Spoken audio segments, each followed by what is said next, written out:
Indian ഭാഷ 22 Indian ഭാഷകളും കടന്ന് ഇംഗ്ലീഷിലെത്തിയിട്ടുണ്ട്. ഇനി നമുക്ക് പോകേണ്ടത് ഫ്രഞ്ചിലേക്ക്, സ്പാനിഷിലേക്കൊക്കെയാണ്. അപ്പോൾ ഇവിടെ ഒരു കാര്യം മാധവൻ പറഞ്ഞല്ലോ, നമ്മുടെ നാരായണ മേനോൻ വിവർത്തനത് ചെമ്മീനെക്കുറിച്ച്.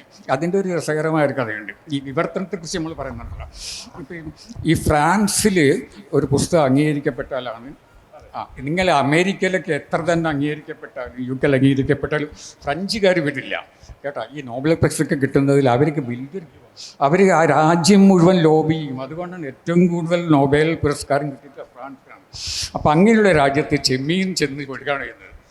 അത് യുനെസ്കോ ആണ് പ്രസിദ്ധീകരിച്ചത്. അതിൻ്റെ വിവർത്തനം ഫ്രഞ്ചിൽ വിവർത്തനം ചെയ്ത് മലയാളം അറിയാവുന്ന ഒരു സ്ത്രീയാണ്. അപ്പം യുനെസ്കോ പ്രസിദ്ധീകരിച്ച ചെമ്മീൻ്റെ ശീർഷകം ഒരു ഇന്ത്യൻ പ്രണയ കഥ എന്നുള്ളതാണ്.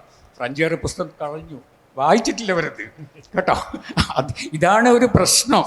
അപ്പം വിവർത്തനത്തിന് അത്രയും പ്രാധാന്യമുണ്ട്.